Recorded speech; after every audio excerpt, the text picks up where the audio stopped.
Então, vamos falar assim uma palavra ligeira, Salmo 115, vamos falar sobre a misericórdia.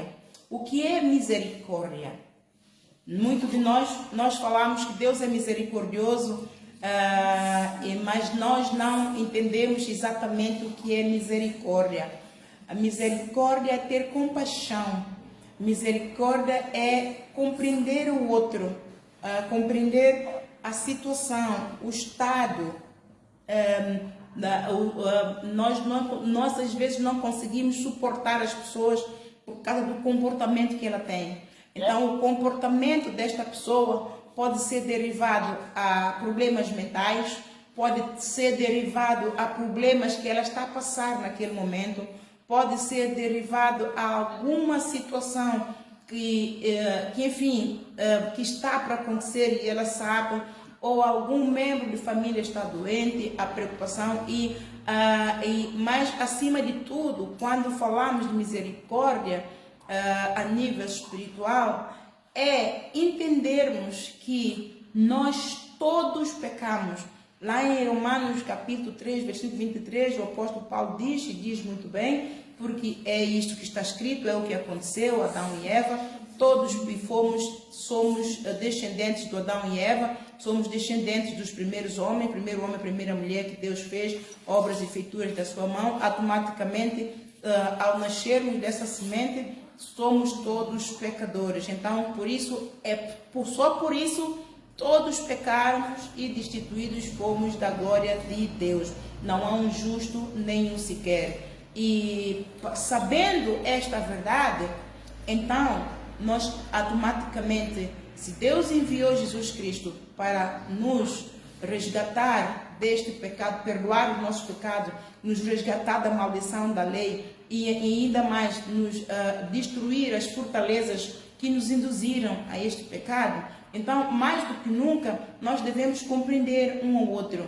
A igreja tem a missão de compreender um ao outro. O apóstolo Paulo diz muito bem em Colossenses 3 que devemos revestir-nos como eleitos de Deus, revestidos de entranhas de misericórdia, da bondade, do amor, de humildade, de mansidão, para nós perdoarmos, ou se tivermos alguma coisa uns com os outros, para nós perdoarmos as ofensas, as falhas, os pecados uns dos outros, para nós suportarmos as falhas, o defeito, o caráter, os comportamentos, as atitudes de uns dos outros, suportarmos uns aos outros, e muito além disto, para nós revestirmos da plenitude do amor de Deus, que é o vínculo de toda a perfeição, para que nós possamos edificar, falarmos entre nós em salmos, hinos e cânticos, ou seja, pela palavra de Deus, porque só falando pela palavra de Deus vamos nos edificar uns aos outros. E quando falamos uns aos outros, nós nos admoestamos, pela palavra de Deus, mesmo que a outra pessoa não entenda e levantou-se contra nós em ignorância, em porfia e isso tudo, mas nós diante de Deus vamos ter uma justificação, porque nós falamos pela palavra, e a palavra é espírito e vida. Então vamos falar um pouquinho sobre misericórdia, amados. Misericórdia é muito importante, que nós tenhamos misericórdia uns pelos outros. Não é fácil, o mundo jaz no maligno, as trevas cobriram a terra e os povos. Nós sabemos que o mundo jaz no maligno, o mundo está cada vez mais tenebroso, e por causa da multiplicação de iniquidades, o amor de muitos esfriou, o amor do mundo esfriou, e o amor das igrejas inclusive se esfriaram.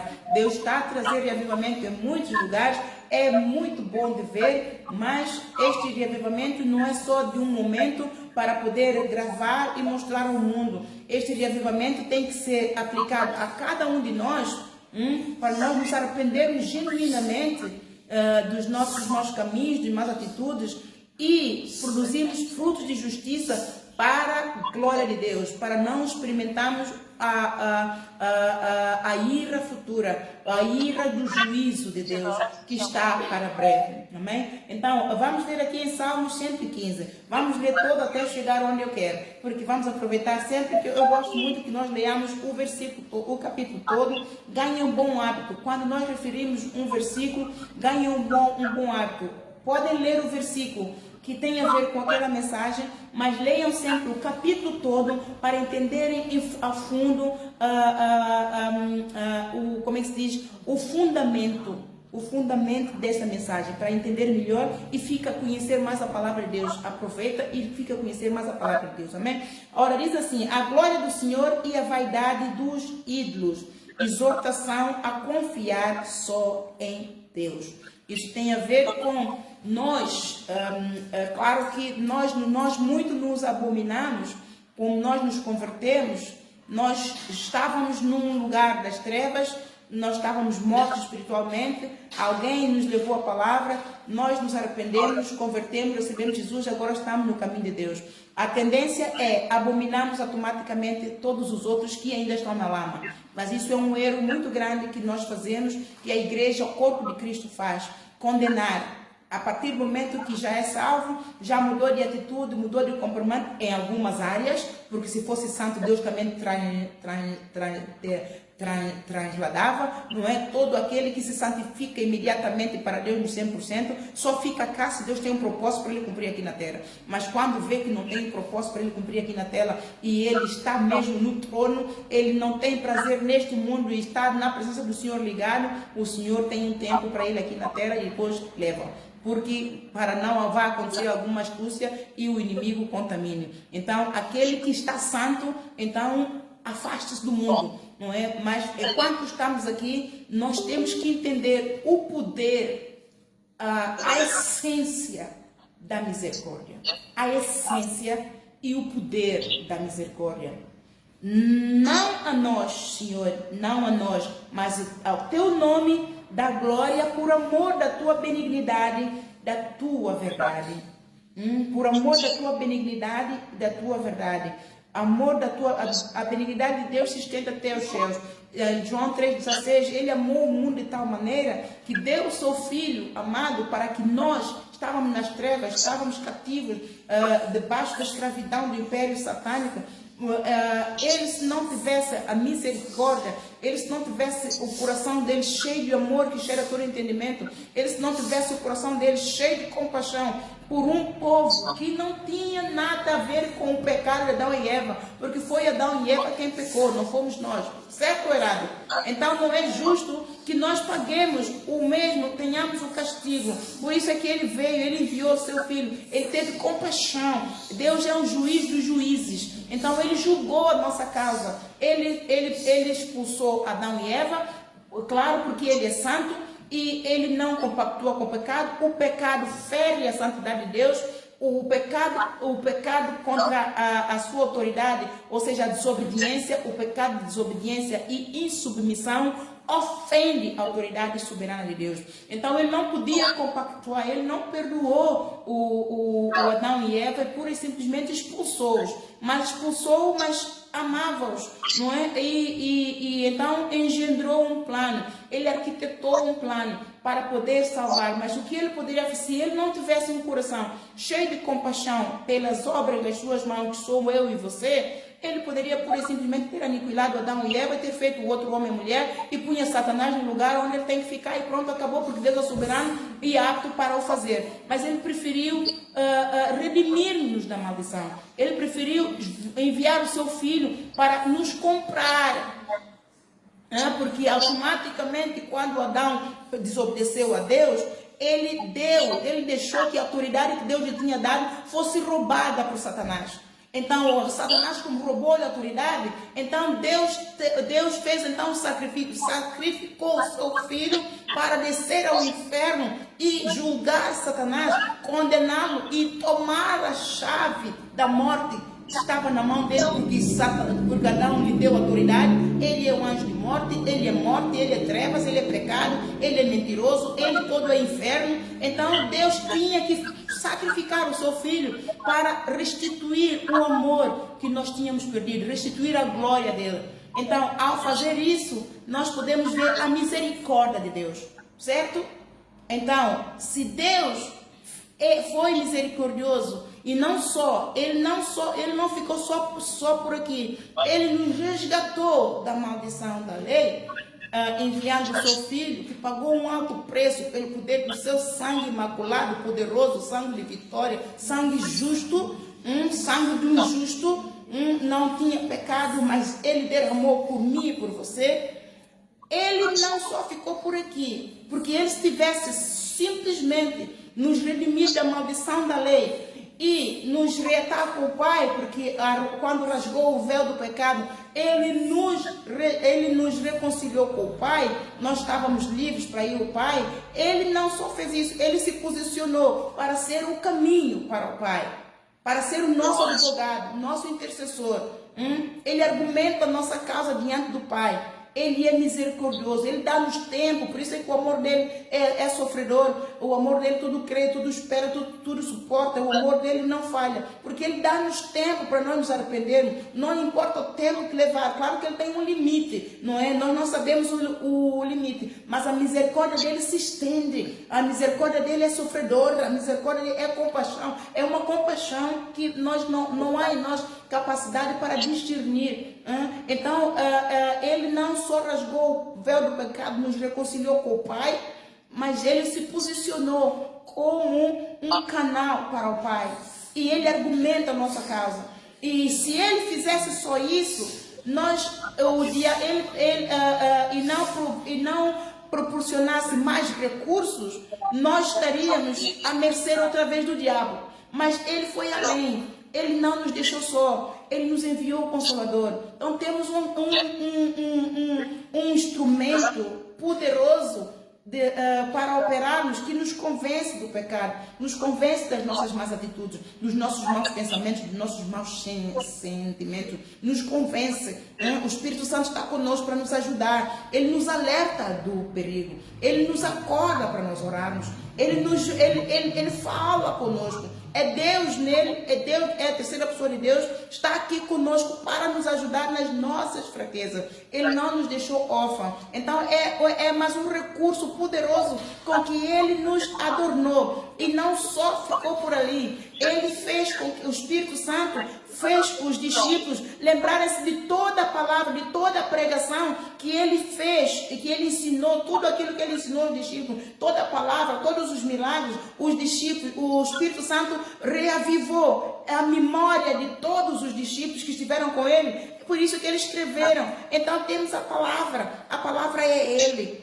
A palavra é ele, a palavra Espírito e vida é vivificada pelo poder do Espírito Santo quando ele põe um selo do sim, o amém. Então a palavra faz luz em nós quando nós reverenciamos e vivenciamos a palavra. Quando nós, e depois não só a palavra, ele nos adestrou com mais um poderoso recurso. É o poder e a autoridade que ele nos deu. Ele nos deu poder e autoridade para pisar serpentes, escorpiões, toda a força do mal. A unção dele está em nós. Há poder no nome de Jesus. Ao nome dele podemos mandar. Ao nome dele podemos destruir fortaleza. Ao nome dele podemos curar. Ao nome dele podemos tudo fazer. Nós tudo podemos nele que nos fortalece. Tudo podemos nele que nos fortalece. Ele nos deu o recurso. Há poder no nome dele, podemos usar o nome dele. Em nome de Jesus, dobra os teus joelhos, Satanás, sai em nome de Jesus. E ele, Espírito Santo, põe o selo. O Espírito Santo confirma com sinais, prodígios e maravilhas. Quando nós honramos tudo aquilo que ele nos fez, quando nós honramos essa misericórdia, esse poder e autoridade, ele nos honra. E não só, quando ele nos deu o poder e autoridade, não só sobre uns demônios, sobre o inferno, amado. Sobre Satanás, o autor de toda essa mazela que está no mundo, o autor de toda a corrupção. Ele é o autor de tudo, ele é o autor da mentira. A mentira a mentira corrompe. Ele é o autor da corrupção. Ele é o autor dessas multiplicações de iniquidades que nós estamos a vivenciar em todo o mundo. Não há justiça, nós não vemos justiça. E você só encontra o único lugar que vem socorro, mas socorro seguro é de Deus. E Deus, como é que o socorro de Deus vem? É Ele quem vai, Ele move o céu, move a terra, move debaixo da terra, para poder levantar um anjo aqui na terra para nos ajudar, e até envia anjos do céu para poder nos ajudar, nos socorrer, nos amparar. Então, nós temos recursos, nós temos tudo para vencermos, amados. É acima de tudo, Ele estendeu essa misericórdia. Antigamente, Deus operava de uma forma, mas depois de seu filho vir e ter feito o que fez por nós, Ele estendeu a misericórdia dele opera da seguinte maneira: é o amor dele, que tudo sofre, tudo suporta, tudo crê, tudo espera, mas nunca fala. Opera, vem com a força da fidelidade dele. Ele nos ama tanto que tudo que ele promete, ele cumpre. Se nós mantivermos pacientes na tribulação, na perseguição, na angústia, na enfermidade, seja lá que tipo de tribulação nós estivermos a passar, se nós mantivermos a nossa fé firme e inabalável nele, confiando na palavra dele, que ele diz que muitas poderão ser as astucias do inimigo contra nós, mas ele nos livra de todas. Nós podemos estar angustiados, mas nós não estamos destruídos, não estamos derrotados. Se nós confiarmos plenamente, com fé, que ele virá em nosso socorro, então o amor, a fidelidade dele se cumpre. O amor dele vem com a força da fidelidade e opera dentro da sua misericórdia, a misericórdia do Pai. O Pai estendeu-nos um período de misericórdia. Esse período de misericórdia chama-se que graça. Graça não merecida, favor não merecido, para nós nos redimirmos, para nós nos arrependermos, para nós produzirmos frutos de justiça, fruto do Espírito. O que é fruto de justiça? Gálatas 5:22 é o amor. Para nós, aquele que não tinha amor, comece então a andar em amor, a perdoar, a suportar, e também a levar o Evangelho. Aquele que não era benigno, começa a ser benigno por causa da palavra. A palavra que é Espírito e vida, desperta em nós o elixir da bondade, do amor, tudo aquilo que nós não tínhamos antes, quando estávamos mortos, quando estávamos escravizados, estávamos na mão do império satânico. Assim que ele nos resgata e entramos pela vontade de dentro da vontade dele, operarmos dentro da vontade dele, essa vontade dele é subexcelente grandeza do poder do amor dele. Essa vontade de Deus é operar no sobrenatural de Deus. Nós então começamos a produzir esses frutos de justiça, começamos a produzir frutos do Espírito: amor, benignidade, bondade, mansidão, humildade. Tudo isto está em Gálatas 5:22. Ora, Deus antigamente, ele operava de uma forma, quando nós pecávamos, ele eliminava. Quando o povo desobedecia, pecava, ele eliminava. Levantava o profeta e adestrava a mão do profeta. Temos o exemplo do Moisés, não é? Que o pilotão destruiu muitos, os amorreus, os saduceus e por aí fora, que ele mesmo dava nas suas mãos. Quando foi o Moisés, levantou o Josué, pela direção de Deus, destruiu muitos daqueles povos que aborreciam a Deus. Mas hoje Deus aplica a sua misericórdia. E aqui em Êxodo, vamos então continuar a ler. Mas o nosso Deus está no versículo 2. Porque dirão as nações: onde está o seu Deus? Aqueles que não conhecem o Deus verdadeiro andam perplexos e andam à procura do verdadeiro Deus. Nós encontramos o verdadeiro Deus, mas muitos ainda não encontraram. Estão a ser guiados pelo engano de Satanás e pela astúcia de Satanás, e estão a adorar ídolos, acreditando que estão a adorar o verdadeiro Deus. Estão a adorar ídolos, acreditando que estão a adorar o verdadeiro Deus. Mas o nosso Deus está nos céus e faz tudo o que lhe apraz. Os ídolos deles, aqueles que estão à procura do verdadeiro Deus, mas que pela cegueira espiritual, da astúcia satânica, e que corrompeu uns, e o amor, a fama, o dinheiro e ele vai induzindo os outros e fazem imagens de escultura, esses acreditam que estão a adorar o verdadeiro Deus. Eles acreditam. Nós já fomos resgatados. Aliás, toda a humanidade já foi.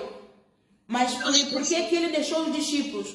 Para continuar a pregar, a dizer que não servia aos outros deuses. Não ir após outros deuses. Que o nosso Deus, ele é vivo. Ele morreu, mas ele ressuscitou. Ele nos deu poder e autoridade. Tá? Ele está sentado hoje à destra do Pai, o Criador, acima de todo principado, potestade, todas as obras espirituais da maldade no lugar celestial, acima de todo príncipe das trevas, todo domínio, todo nome que se nomeia, não só nesse século, mas também no vindouro. E ele, quando nos resgatou da maldição da lei, ele, quando desceu ao inferno, condenou, julgou e condenou Satanás, tomou-lhe a chave da morte na mão. Nós já não estamos mortos. Para todos aqueles que creem nele, ele deu o poder de serem filhos, feitos filhos de Deus. Então, se você crê, então não vá a ídolos.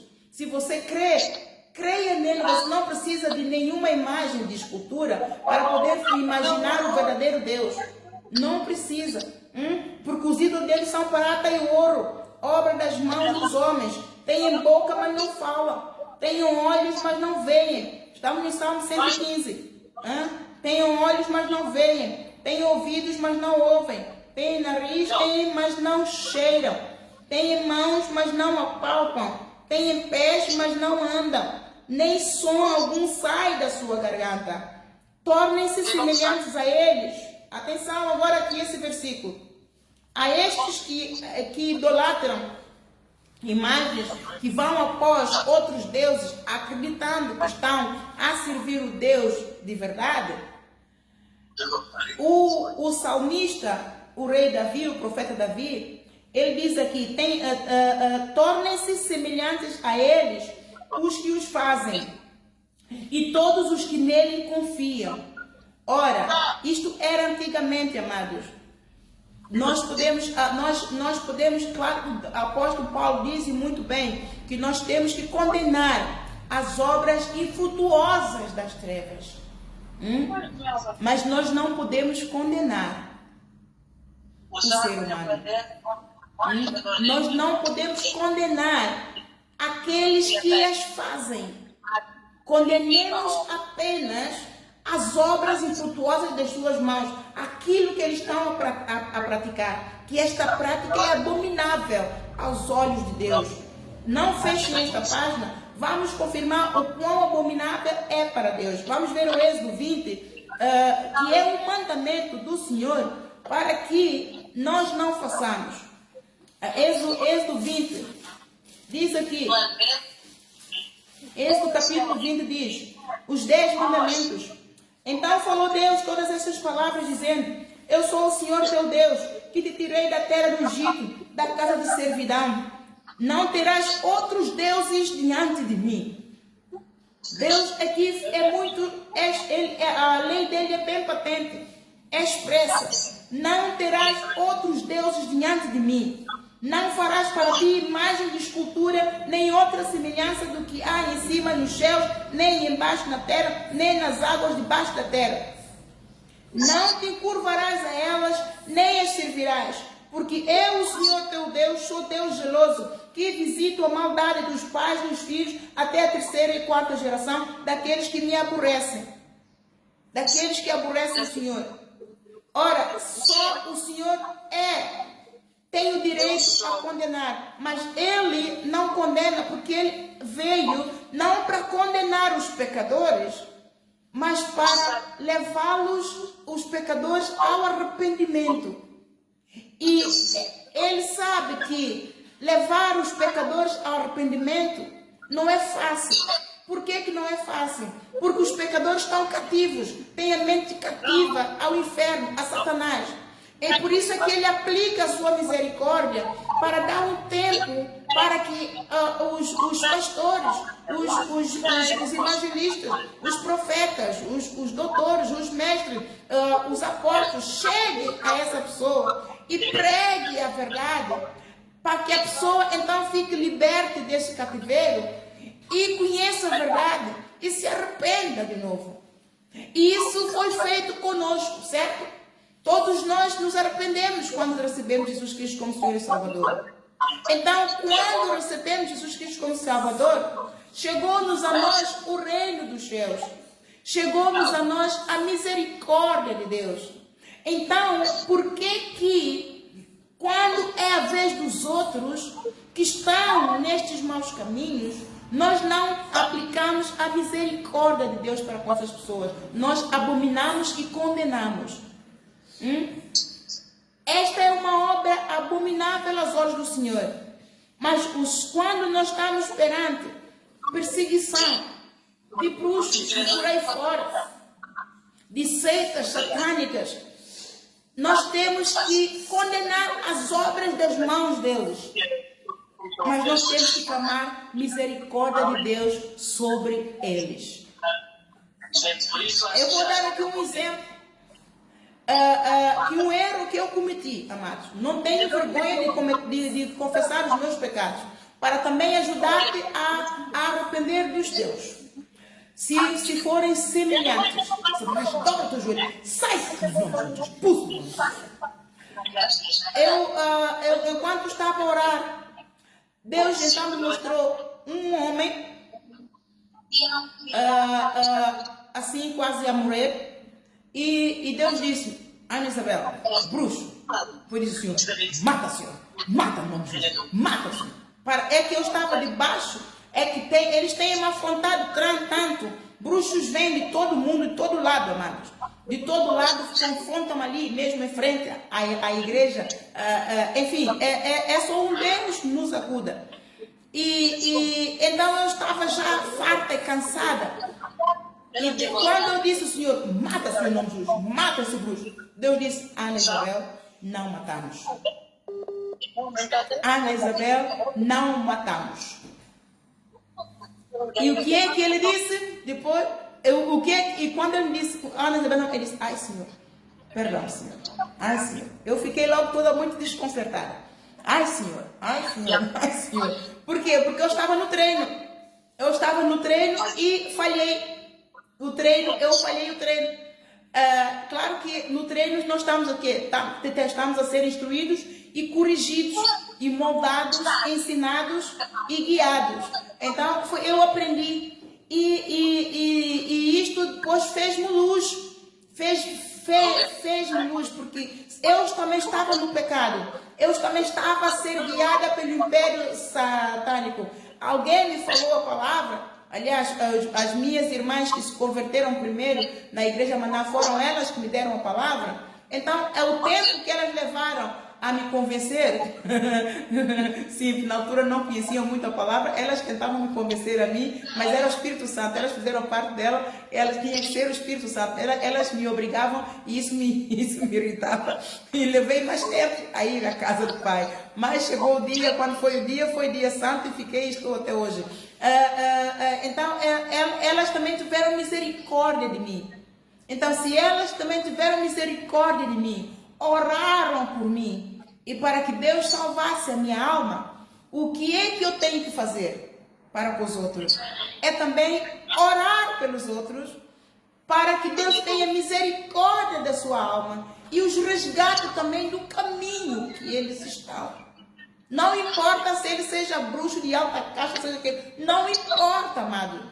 Nós temos que orar a Deus, nós temos que ter misericórdia sim. Porque Deus me disse: Ana, nós não matamos. Deus não nos deu poder de matar ninguém. É Ele quem vai trazer a espada da sua boca e lidar com todo o ímpio que não se arrepender. É Ele que vai trazer a espada da sua boca, lidar com todo ateu que não acreditou nem no céu nem no inferno. É Ele quem vai lidar com todos os arrogantes, todos os altivos, todos os soberbos, todos os rebeldes. Ele abate-os. É Ele quem os abate. Nós não temos poder para... Ele não nos dá o poder. Mas Ele, quando quer matar, Ele então diz: Ana Isabel, abate. Então ali eu abato. Pela permissão dele, como apóstola. Lá em João 20, está escrito que Ele nos dá poder para perdoar ou reter o nosso perdão. Se nós quisermos ter misericórdia da pessoa, temos a misericórdia da pessoa. Se nós também não quisermos ter misericórdia da pessoa, essa é uma discrição, ou seja, é um benefício que os apóstolos têm. Há muitos apóstolos que abusam desse benefício e condena todos, condena a partir do momento que a pessoa nem é preciso muitas vezes, bastou, rebelou-se um bocadinho, já está a condenar com palavras, mas a nós, antes de condenar, nós temos que ter misericórdia para com todos. Orar a Deus, levar a pessoa ao trono da graça, para que Deus tenha misericórdia da pessoa. Podemos nos afastar da pessoa, isso nos é direito para nós não nos contaminarmos ou para nós não nos aborrecermos, para também não cairmos em tentação. Com os tais, nem sequer com mais. Deus nos dá o direito de não nos misturarmos com aquele que não se quer arrepender, mas nós no oculto podemos orar para que Deus opere naquela pessoa. Para que Deus opere naquela pessoa. Então, este versículo aqui, por isso muitos crentes não têm este discernimento pelo fato de ser a palavra de Deus, mas nós temos que examinar as Escrituras. É a palavra de Deus. O Davi foi um grande profeta de Deus, foi muito amado, tinha um coração segundo o coração de Deus. Mas nós temos que entender que Jesus, quando veio, muito além, ele abominou, porque a forma como Deus operava no Antigo Testamento, ele é o mesmo Deus, ele não muda, mas ele mudou de estratégias. Ele mudou certas leis por causa da graça, da misericórdia dele. Então, certas leis não se aplicam. Não se aplicam. Por isso é que temos que examinar bem as Escrituras para nós não cairmos na condenação do diabo com as nossas atitudes. E ele, quando diz aqui, tornem-se semelhantes a eles, os que os fazem, ele está a condenar todos os idólatras, todos aqueles que fazem imagens e vão após elas e adoram e acreditam que estão a adorar a Deus. Só Deus sabe, dentro delas, se elas estão a adorar essas imagens, mas no coração delas estão a adorar o verdadeiro Deus. Claro que elas estão erradas, estão a abominar o coração de Deus, estão. Porque nós não precisamos de ver para crer. Nós não precisamos de ver o Criador para crer. Basta olhar para nós. Quem é que nos fez? Foi cientista? Foi o mundo que nos fez? Bastou olhar para nós. Então, alguém muito soberano, muito poderoso, que fez o homem com todas as capacidades que temos. Que fez os cientistas, fez os médicos, fez os políticos, fez os enfermeiros, fez as donas de casa, fez tudo, tá? E nos dotou com talentos, nos adornou com dons para podermos fazer as maravilhas que nós fazemos e alegrar o coração dele, porque isto é a arquitetura dele. Então, ele não quer que nós nos destruamos uns aos outros. Ele veio para perdão dos nossos pecados. Então, perdoemos uns aos outros. Ele veio para destruir as fortalezas do inimigo. Então, vamos destruir as fortalezas do inimigo. Vamos destruir as obras infrutuosas das trevas de que estas pessoas fazem. Por isso é aqui que o apóstolo Paulo diz: nós temos que condenar as obras infrutuosas das trevas. Temos que condená-las, não as pessoas. As pessoas temos que amá-las. As pessoas temos que ter misericórdia. Da mesma forma como Deus teve misericórdia de nós e tem. Por causa da misericórdia dele, nós não somos consumidos. Amados, todo o corpo de Cristo, nós pecamos. E pecamos mal. Pecamos conscientemente. Pecado de iniquidade. Todo o corpo de Cristo, não há um justo nem um sequer. Eu só ultimamente, ao escrever o livro, o título, é que o Senhor me revelou por que eu fui escolhida. Porque eu sempre perguntei Senhor, por que é que o Senhor me escolheu para uma missão tão grande, tão pesada como esta? Para uma mulher com filhos, então sem recursos, sem força, sem nada. E ele me respondeu: o meu poder se aperfeiçoa na tua fraqueza, Ana. E depois disse, mas tão simples. Ele disse: é na minha simplicidade que está a excelência dele. E quando ele me disse que ele me escolheu, não foi porque eu não tinha pecado, amado. Não foi, ele disse que todos dos 6 que estavam sentados, todos estavam extraviados. Todos. É para ver que, porque ele zangava muito no sonho daquele cenário.